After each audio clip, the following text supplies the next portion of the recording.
Minecraft 100 days, but हम spawn होंगे एक 16x16 वर्ल्ड बॉर्डर के अंदर, जिसे हमने अगर गलती से भी क्रॉस कर लिया तो ये वर्ल्ड बॉर्डर हर दिन कुछ ब्लॉक से बढ़ते जाएगी एंड हमें न्यू स्ट्रक्चर्स एंड एरिया को एक्सप्लोर करने मिलेगा। सो क्या हम ऐसे वर्ल्ड में उस एंडर ड्रैगन तक पहुंच पाएंगे, पता नहीं।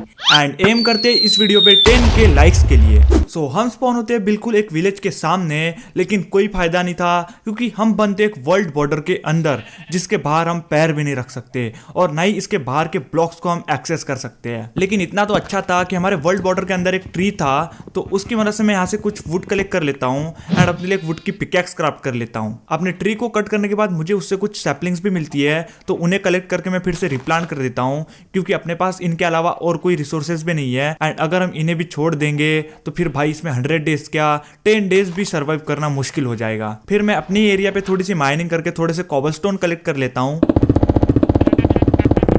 एंड ये क्राफ्ट कर लेते हैं हम एक स्टोन की पिकैक्स, स्टोन की एक्स और एक स्टोन की स्वॉर्ड। फिर मैं यहाँ पे एक छोटी सी जगह को डिग डाउन करता हूँ एंड इन एनिमल्स को उसमें फेंक देता हूँ ताकि ये लोग यहाँ से एस्केप ना कर सके, क्योंकि इन्हीं लोगों से हमें खाना और रिसोर्सेस मिलेगा। एंड फिर मुझे पता चलता है कि जैसे ही मैं इस वर्ल्ड बॉर्डर के बाहर नहीं जा सकता, वैसे ये एनिमल्स भी एक बार इस वर्ल्ड बॉर्डर के अंदर आने के बाद इसके बाहर नहीं जा सकते। एंड इनको कैद करने के चक्कर में मैंने फालतू में मेहनत करी। एक फर्नेस क्राफ्ट करके मैं उसमें अपने पास के कुछ लॉक्स को स्मेल्ट होने के लिए रख देता हूँ, जिससे हमें मिल जाता है कुछ चारकोल एंड उन चारकोल की मदद से मैं क्राफ्ट कर लेता हूँ कुछ टॉर्चेस एंड निकल जाता हूँ माइनिंग करने के लिए। लेकिन उससे पहले नाइट हो जाती है, तो मुझे अपने कुछ शिप्स को मारना पड़ता है एंड उनसे वुल कलेक्ट करके मैं क्राफ्ट करता हूँ एक बेड एंड फिर सो के डे कर लेता हूँ। शिप्स को मारने के बाद हमारे पास कुछ रॉ मटन हो गया था जिन्हें मैंने कुक भी कर लिया था। फिर मैं एक हो क्राफ्ट करके विदाउट वाटर बकेट एक छोटा सा व्हीट फार्म बिल्ड कर लेता हूँ, क्योंकि अपने पास जितने जल्दी एक अच्छा सा फूड सोर्स आ जाएगा हमारे लिए उतना अच्छा होगा। एंड फिर मैं सीधा स्ट्रेट डिग डाउन करते हुए निकल जाता हूँ माइनिंग करने के लिए। एंड सबसे पहले मुझे मिलते हैं कुछ कोल ओर्स एंड थोड़ी और माइनिंग करने के बाद मैं पहुंच जाता हूं अंडर वाटर रिवर में।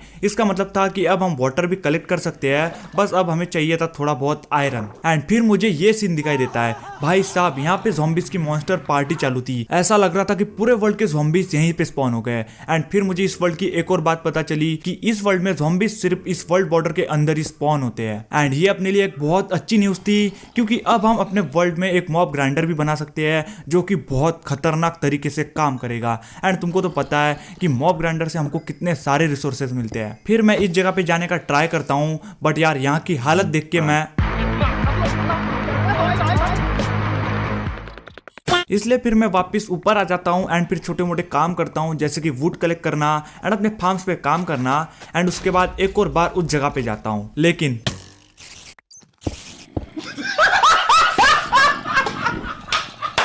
हम अभी उन खतरों से खेलने के लायक नहीं है, इसलिए मैं वहां से निकल जाता हूं। एंड रास्ते में मुझे मिल जाता है थोड़ा आयरन, जिन्हें अपने फर्नेस में स्मेल्ट करके मैं क्राफ्ट करता हूं एक आयरन की बकेट एंड उसी के साथ एक शील्ड भी।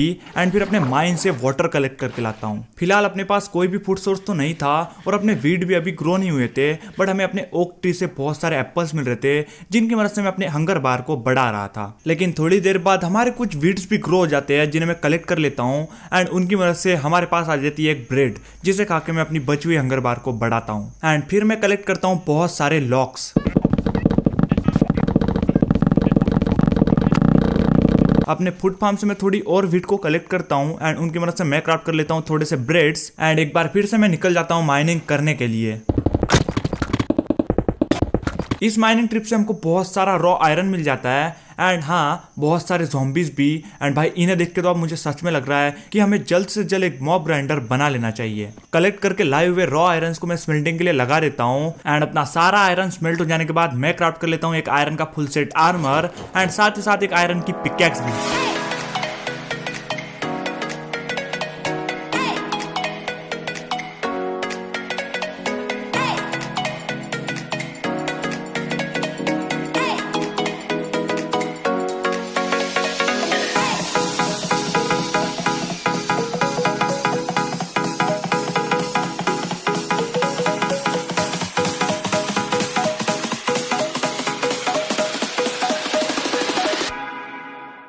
अपना मॉब ग्राइंडर बन के रेडी हो गया था एंड ये आ जाता हूँ अपने मॉब ग्राइंडर से नीचे। एंड अभी तो अपने फार्म में कोई भी मॉब स्पॉन नहीं हुए थे, बट मुझे लग रहा था कि हमें थोड़ी देर वेट करना पड़ेगा, इसलिए मैं थोड़ी देर वेट करता हूँ।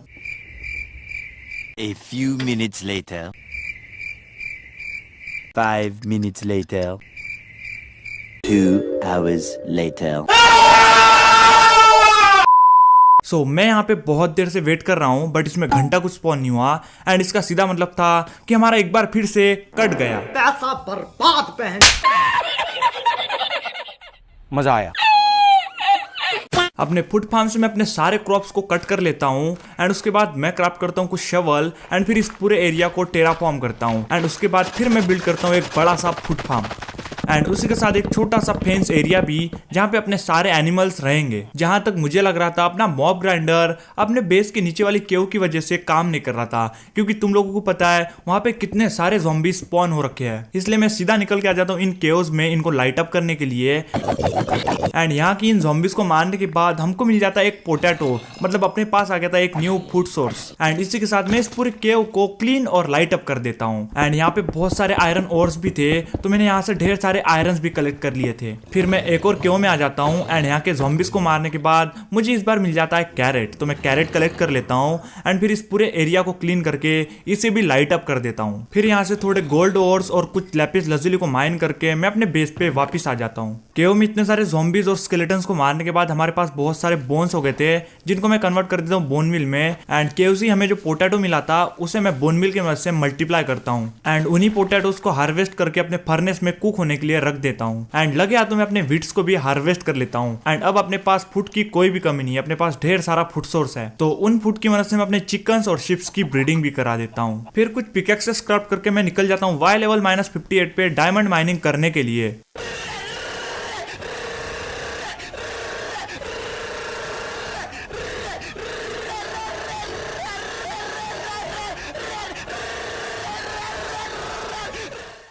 कंटिन्यू 1 घंटे तक माइनिंग करने के बाद हमें फाइनली अपने पहले डायमंड्स मिल जाते हैं, तो मैं फटाफट से इन्हें कलेक्ट करता हूँ एंड ये टोटल 3 डायमंड्स होते हैं एंड उसके बाद मैं अपने डायमंड माइनिंग ट्रिप को कंटिन्यू रखता हूँ।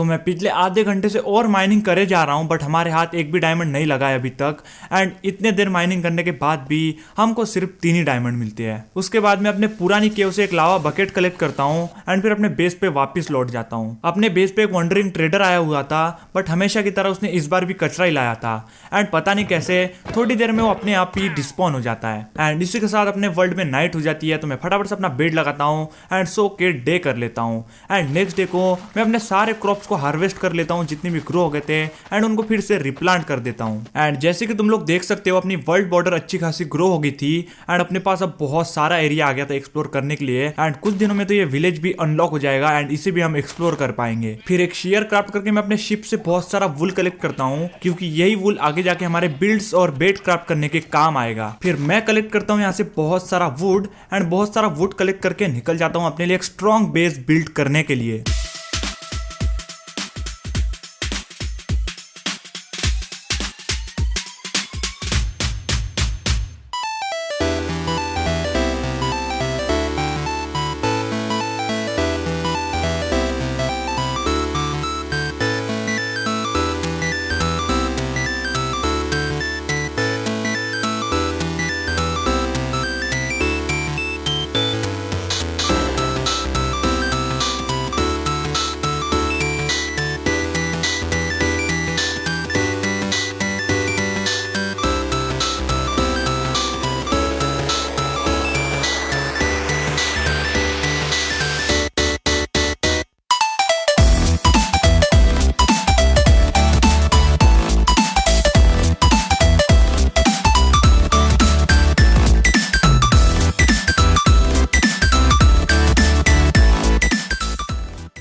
सो गाइज यार ये रहा अपना प्यारा सा घर एंड इसमें बस सिर्फ और सिर्फ ग्लास लगना बाकी है एंड तुम लोग बस ये चेकआउट करो अपने मॉब ग्राइंडर में भाई मॉब्स ही मॉब्स है, यहाँ पे भसड़ मची पड़ी है एंड ये सब पॉसिबल हुआ अपने केव्स को लाइट अप करने के बाद एंड अब अपने पास होने वाली है ढेर सारी एक्सपी एंड बहुत सारे रिसोर्सेज भी एंड क्योंकि अब अपने मॉब ग्राइंडर की वजह से अपने पास बोन मिल का अनलिमिटेड सोर्स है तो मैं कुछ बोन्स को कन्वर्ट करता हूँ बोन मिल में एंड उनकी मदद से मैं अपने घर के सारे क्रॉप्स को ग्रो करता हूँ। अपनी वर्ल्ड बॉर्डर थोड़ी और ग्रो हो गई थी जिसके कारण अपने बेस में एक सवन्ना ट्री आ गया था, तो उसके वजह से मैं न्यू वुड टाइप कलेक्ट कर लेता हूँ, आगे जाके अपने बिल्ड्स में काम आ सकता है। एंड साथ ही उस ट्री की कुछ सैपलिंग्स भी कलेक्ट कर लेता हूँ। एंड गाइज यार, अब जाके मुझे इस विलेज में एक विलेजर दिखाई दिया है। एंड जैसे कि तुम लोग देख सकते हो, वो विलेजर वर्ल्ड बॉर्डर के इस साइड आ गया है। एंड तुम लोगों को तो पता है, जो भी वर्ल्ड बॉर्डर के अंदर आ जाता है वो उस वर्ल्ड बॉर्डर को क्रॉस नहीं कर सकता। इसलिए मैं बिना टाइम वेस्ट किए एक फ्लेचिंग टेबल क्राफ्ट कर लेता हूँ एंड पहुंच जाता हूँ विलेज में। एंड वहां के एक हाउस में मुझे मिलती है चेस्ट, जिसके अंदर मुझे मिल जाते हैं कुछ ब्रेड्स और एमरल्ड्स। फ्लेचिंग टेबल की मदद से मैं इस विलेजर को फ्लेचर की जॉब देता हूँ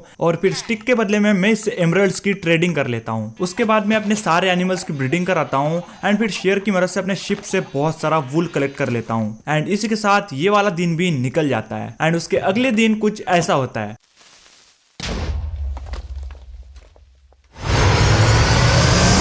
क्या माता बहन क्या मच्छर की गांडू मार सो जैसे कि तुम लोगों ने देखा, सुबह सुबह क्रीपर देवता हमको इतना अच्छा गिफ्ट देकर गए हैं। सो सबसे पहले तो मैं इन सभी चीजों को पहले जैसा करता हूँ। फिर मैं अपने सस्ते से ट्री फार्म से वुड कलेक्ट करता हूँ एंड फिर अपने पास जो 3 डायमंड्स थे उनकी मदद से मैं क्राफ्ट करता हूँ एक डायमंड की पिकैक्स। एंड फिर एक और बार निकल जाता हूँ डायमंड माइनिंग करने के लिए।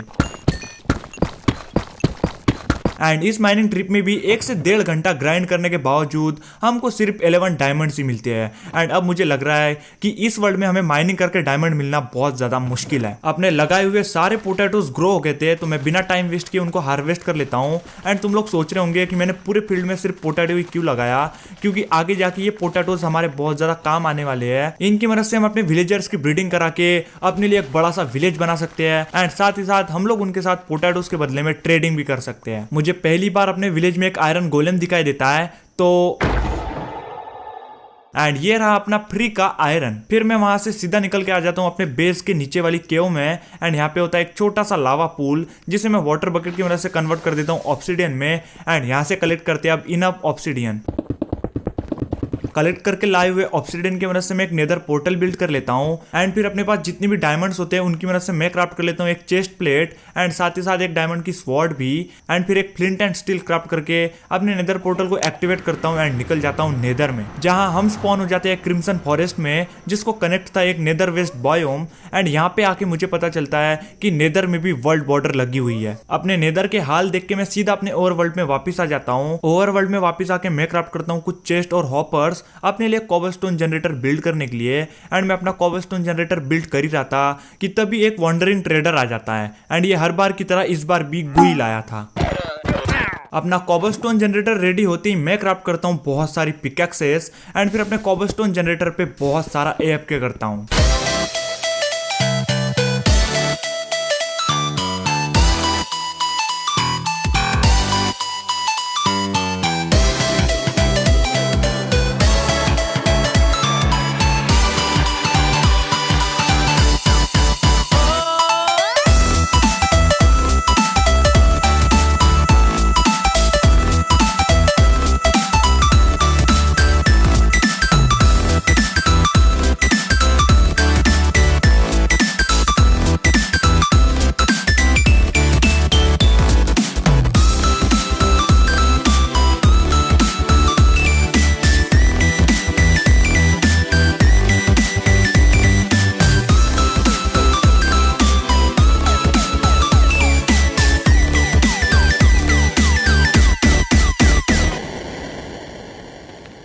ये 3rd टाइम अपने वर्ल्ड में वॉन्डरिंग ट्रेडर स्पॉन हुआ था एंड इस बार इसने बहुत काम की चीज लाई थी, जो कि थी जंगल की सैपलिंग। तो मैं फटाफट से एमरल्ड लेता हूँ एंड फिर उससे ढेर सारी जंगल की सैपलिंग ट्रेड कर लेता हूँ।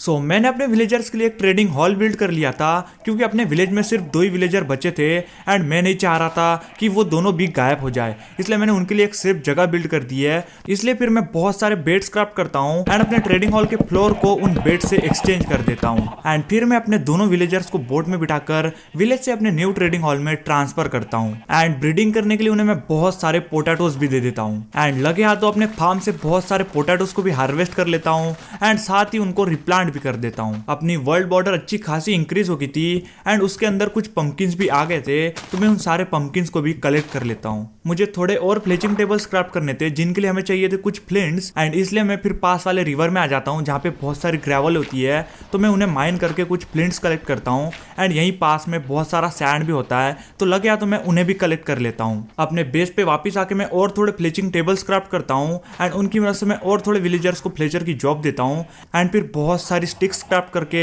उनकी मदद से मैं इन फ्लेचर से ट्रेडिंग करता हूँ एंड उनसे बहुत सारे एमराल्ड्स कलेक्ट कर लेता हूँ। हमने कलेक्ट करके लाई हुई सारी सैंड भी स्मेल्ट हो जाती है, तो उनको कन्वर्ट कर देता हूँ मैं ग्लास पेन्स में एंड अपने पूरे हाउस में लगा देता हूँ एंड इसी के साथ अब जाके अपना हाउस कंप्लीट होता है। एक ब्लास्ट फर्नेस क्राफ्ट करके मैं अपने विलेजर को आर्मरर की जॉब देता हूँ एंड फिर उसे मास्टर लेवल तक अपग्रेड करके अपने लिए बचे हुए डायमंड के आर्मर उससे ट्रेड कर लेता हूँ एंड इन सारे आर्मर पीस पे ठीक ठाक इंचेंटमेंट भी लगी हुई थी एंड इसी के साथ ये कवर है हम फुल इंचेंटेड डायमंड आर्मर में एंड अपने ट्रेडिंग हॉल में बहुत सारे विलेजर्स हो गए हैं एंड तुम लोगों को ये बेबी विलेजर्स भी दिख रहे होंगे जो कि कुछ दिनों में बड़े हो जाएंगे एंड अपने पास और विलेजर्स आ जाएंगे। फिर मैं सीधा निकल के आ जाता हूँ नेदर में एंड क्योंकि इस वर्ल्ड में वर्ल्ड बॉर्डर लगी हुई है तो अपने नेदर पोर्टल के पास ही एक बड़ा सा फोर्ट्रेस होता है, तो मैं वहां पे जाके बहुत सारे ब्लेज रॉड कलेक्ट कर लेता हूँ।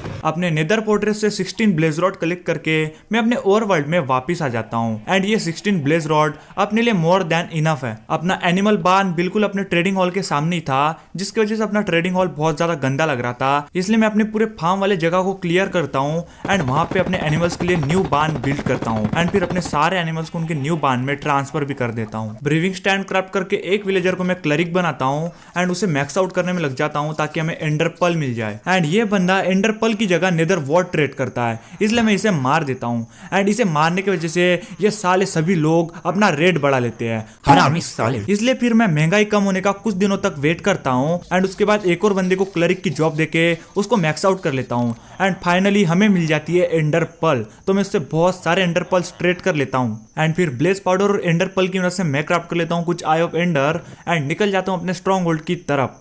एंड जैसे कि मैंने तुम लोगों को स्टार्टिंग में बता दिया था, अपने 16x16 चंक के आसपास ही अपने सारे स्ट्रक्चर्स है, तो ये स्ट्रॉन्ग होल्ड भी अपने आसपास ही होगा एंड ये पहुंच गए हम अपने स्ट्रॉन्ग होल्ड में एंड ये रही अपनी एंड पोर्टल फ्रेम, जिसे मैं फटाफट से एक्टिवेट कर लेता हूँ एंड निकल जाता हूँ एंड में।